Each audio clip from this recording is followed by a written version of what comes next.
മറ്റൊരു പ്രധാനപ്പെട്ട വാർത്തയിലേക്ക്. അയോധ്യ രാമക്ഷേത്രത്തിലെ സംഭാവന തട്ടിപ്പിൽ കൂടുതൽ അറസ്റ്റ് ഉണ്ടായേക്കും. കാണിക്ക എണ്ണുന്നവർ അടക്കം കഴിഞ്ഞ ദിവസം കസ്റ്റഡിയിലെടുത്ത 8 പേരുടെ അറസ്റ്റ് രേഖപ്പെടുത്തിയിട്ടുണ്ട്. ഇവർ സ്ഥിരമായി പണം മോഷ്ടിച്ച് കടത്തി എന്നാണ് പോലീസ് പറയുന്നത്. ക്ഷേത്ര ട്രസ്റ്റ് സെക്രട്ടറി ചമ്പത് റായി അടക്കം ഉന്നതർക്കെതിരെ കേസെടുക്കാത്തതിൽ വിമർശനം ശക്തവുമാണ്. വിവാദങ്ങൾക്കിടെ അരവിന്ദ് കെജ്രിവാൾ ഇന്ന് അയോധ്യയിലെത്തും. രാഗേഷ് വിവരങ്ങളുമായിട്ട് ചേരുന്നു. രാഗേഷ്, ഈ 8 പേരിൽ അറസ്റ്റിലായിരിക്കുന്ന 8 പേരിൽ ഒരാൾ ഈ ചമ്പത് റായിയുടെ അടുത്ത അനുയായിയാണ് എന്ന് കൂടെ കേൾക്കുന്നുണ്ടല്ലോ. എന്താണ് നടക്കുന്നത്? കൂടുതൽ പേരിലേക്ക്, ചമ്പത് റായി അടക്കമുള്ള ആളുകളിലേക്ക് പോലീസിന് നോക്കേണ്ടി വരുമോ?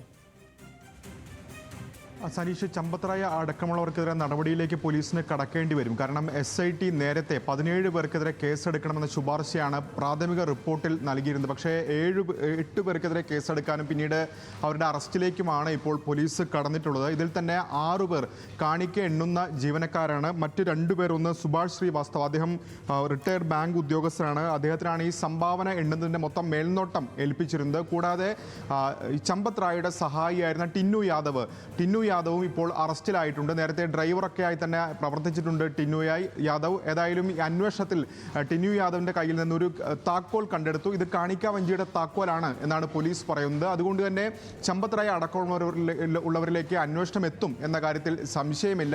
ഏതായാലും പോലീസ് ഇപ്പോൾ പറയുന്ന പ്രധാനപ്പെട്ട കാര്യം, ഇവർ സ്ഥിരമായി കാണിക്ക മോഷ്ടിച്ചിരുന്നു, അതിൻ്റെ തെളിവുകളുണ്ട്, ദൃശ്യങ്ങളടക്കമുണ്ട് എന്നാണ് ഇപ്പോൾ പോലീസ് പറയുന്നത്. ഏതായാലും അന്വേഷണം ഇപ്പോൾ പോലീസ് ഊർജിതമായി തന്നെ തുടരുന്നുണ്ട്. SITയുടെ അന്വേഷണവും ഒരു വശത്ത് പുരോഗമിക്കുകയാണ്. കാരണം SIT ഇപ്പോൾ അറിയിച്ചിട്ടുള്ളത് 15 ദിവസത്തിനകം തന്നെ ഈ അന്തിമ റിപ്പോർട്ട് സർക്കാരിന് സമർപ്പിക്കുമെന്നാണ്. 13-ാം തീയതിയാണ് ഈ SITക്ക് രൂപം നൽകുന്നത്. പക്ഷേ അപ്പോഴൊന്നും തന്നെ FIR രജിസ്റ്റർ ചെയ്യാൻ സർക്കാർ തയ്യാറായിരുന്നില്ല. തുടർന്ന് SIT തന്നെയാണ് ശുപാർശ ചെയ്ത് FIR ഇട്ട് ഈ കേസ് അന്വേഷിക്കണമെന്ന ആവശ്യം ഇപ്പോൾ മുന്നോട്ട് വെച്ചിരിക്കുന്നത്. പക്ഷേ ഒരു വശത്ത് വലിയ വിമർശനം ഉയരുന്നുണ്ട്. പ്രത്യേകിച്ച് അഖിലേഷ് യാദവ് അടക്കമുള്ളവർ ചമ്പത് റായിക്കെതിരെ കേസെടുക്കാത്തതിനെയാണ് ഇപ്പോൾ ചോദ്യം ചെയ്തുകൊണ്ട്, അല്ലെങ്കിൽ അവർ നടപടിയെടുക്കാത്തതിനെയാണ് ചോദ്യം ചെയ്തുകൊണ്ട് രംഗത്ത് വരുന്നത്. കാരണം SIT രൂപീകരണം തന്നെ ഉന്നതരെ രക്ഷപ്പെടുത്താൻ വേണ്ടിയും തെളിവുകൾ നശിപ്പിക്കാൻ വേണ്ടിയുമാണ് എന്ന ആരോപണമാണ് അഖിലേഷ് യാദവ് അടക്കമുള്ളവർ ഉന്നയിക്കുകയും ചെയ്യുന്നത്. ഏതായാലും വലിയ രാഷ്ട്രീയ വിഷയമായി ഇത് മാറിയിരിക്കുന്നു എന്ന കാര്യത്തിൽ സംശയമില്ല. കോൺഗ്രസ് അടക്കമുള്ളവർ വലിയ വിമർശനം BJPക്കെതിരെയൊക്കെ തന്നെ ഉന്നയിക്കുന്നുണ്ട്. കാരണം ഒരു BJP എല്ലാ കാലത്തും ഒരു രാഷ്ട്രീയ വിഷയമായി തന്നെ ഉയർത്തിക്കൊണ്ടുവന്ന കാര്യമാണ് അയോധ്യ. അതുകൊണ്ട് തന്നെ വലിയ കരുതലോടുകൂടിയാണ് UP സർക്കാർ ഇപ്പോൾ കേന്ദ്ര സർക്കാർ നീങ്ങുന്നത്. കാരണം അടുത്ത വർഷം UP നിയമസഭാ തെരഞ്ഞെടുപ്പാണ്.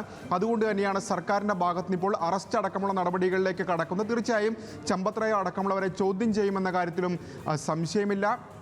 അയോധ്യയിലേക്ക് ഇപ്പോൾ അരവിന്ദ് കെജ്രിവാൾ കൂടി എത്തുന്ന എന്ന പ്രത്യേകത കൂടിയുണ്ട്. കാരണം ആം ആദ്മി പാർട്ടി ഈ വിഷയത്തിൽ തെളിവുകളുണ്ട്, പ്രത്യേകിച്ച് ഭൂമി വാങ്ങിയതടക്കം തെളിവുകളുണ്ട് എന്ന് വ്യക്തമാക്കുകയും സഞ്ജയ് സിംഗ് ഇന്നലെ SITക്ക് മുമ്പാകെ ഹാജരായി ആ തെളിവുകൾ കൈമാറുകയും ചെയ്തിരുന്നു. അതിന് പിന്നാലെയാണ് ഇപ്പോൾ അയോധ്യ ക്ഷേത്രം സന്ദർശിക്കാൻ അരവിന്ദ് കെജ്രിവാൾ കൂടി എത്തുന്നത്. അദ്ദേഹം ഇന്നലെ ലക്നൌവിൽ എത്തിയിരുന്നു. അതുകൊണ്ട് ഉച്ചയോടുകൂടി ഏതായാലും അയോധ്യയിൽ എത്തും എന്നാണ് ഇപ്പോൾ അറിയിച്ചിരിക്കുന്നത്.